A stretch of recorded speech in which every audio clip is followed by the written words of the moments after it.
না দেব না,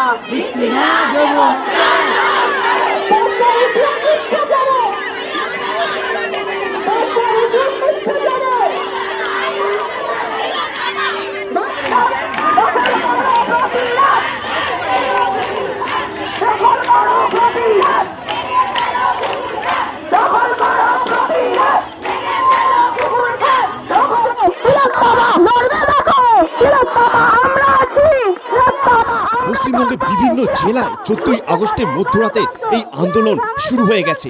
আপনারা দেখতে পাচ্ছেন এই মুহূর্তে সারা বাংলা জুড়ে সমস্ত মহিলারা যোগদান দিয়েছে এই আন্দোলনে। সবার উদ্দেশ্য একটাই, আর্জি করে তিলোত্তমার ধর্ষণ ও খুনের সঙ্গে জড়িত যে আসামিরা পর্দার আড়ালে রয়েছে তাদের যেন সঠিক বিচার হয়। এর দাবি নিয়ে সবাই আজকে মধ্যরাতে কিভাবে এক হয়েছে সেটা আপনাদের সামনে তুলে ধরছি। বর্তমানে আমরা উত্তর 24 পরগনা জেলার কাছড়াপাড়া এবং নদিয়া জেলার কল্যাণীর বিশেষ চিত্রটা তুলে ধরছি। এই মুহূর্তে মধ্যরাতে কিভাবে লক্ষ লক্ষ মহিলারা একত্রে একই সাথে এই আন্দোলনে অংশগ্রহণ করেছে আর সবার মুখে একই স্লোগান। শুনুন ভিডিওটি এবং দেখতে পারবেন। আর এখনো পর্যন্ত আপনারা যারা অংশগ্রহণ করেননি তাদেরকে অনুরোধ করা থাকবে, এখনো আজকে সারা রাত ধরে এই আন্দোলন চলবে। আপনারা নিজস্ব জেলার নিজস্ব আন্দোলনগুলিতে অবশ্যই এরকমভাবে যোগদান দিতে পারেন বাকি সমস্ত এরকম মা বোনদের মতো। মানুষ রূপী হয় না, ছেলের বাইরে আয় না। I want justice. We want justice. You want justice. I want justice. You want justice. We want justice. কথা উঠবি চিন্তা করে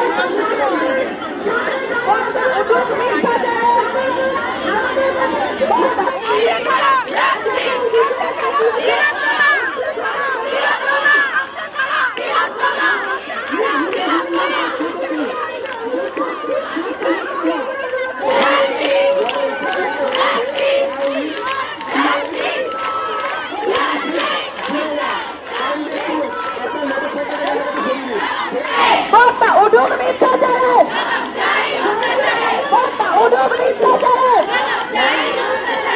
কাজে রাস্তায় নিরাপদ হোক নারী পুরুষ উভয়ের।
ফেলো।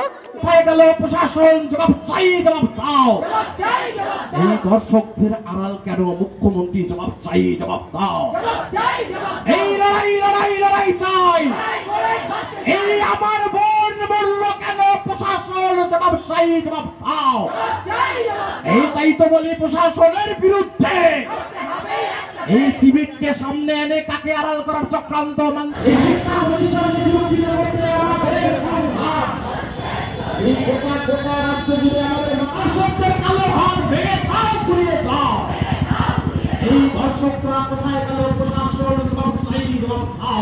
যে মেয়েরা সুরক্ষা নিজের ব্যবস্থা করে নেবে, যদি সমাজ তাকে না দিতে পারে তাহলে সে নিজেই আইন নিজের হাতে তুলে নেবে। আপনাদের সকলকে আন্তরিক ধন্যবাদ জানিয়ে আমার কথা শেষ করব। প্রতিবাদের ভাষা আমরা এখানে বলছি, তার জন্য প্লিজ আপনারা কেউ হাততালি দেবেন না। বাহবা বা প্রশংসা করানোর জন্য বা হাততালি পাওয়ার জন্য আমরা কিন্তু এখানে আসিনি। এসেছি আমাদের নিজেদের তাগিদে, মানবিকতা বোধ থেকে, আমাদের দায়িত্ব বোধ, কর্তব্য বোধ থেকে। সবাই আপনারা সকলে এসেছেন, এর জন্য আমরা আপনাদের সবাইকে ধন্যবাদ। তো আপনারা সবাই এই ব্যাপারে জানেন, আমি আপনাদের মতো মোটামুটি জানি। আমার একটাই বলার যে আমি ওই আরজি করারই এক্স স্টুডেন্ট, ওখান থেকে আমি এমডি করেছি, আর ওই একই ডিপার্টমেন্টের এমডি স্টুডেন্ট আমি। তো ওই সেমিনার রুমেই দিনের পর দিন ক্লাস হয়েছে। তো আজকে ভাবতে খুব কষ্ট হয় যে ওই সেমিনার রুম আজ রক্তাক্ত। তো একজন মানে অন ডিউটি সেমিনার রুমের ভিতরে কাউকে যে এইভাবে নৃশংসভাবে একটা কাজ হতে পারে, এর প্রতিবাদ অবশ্যই আমাদের জেগে ওঠা উচিত। হ্যাঁ, এর থেকে বেশি আর কিছু বলতে চাই না। ঠিক আছে।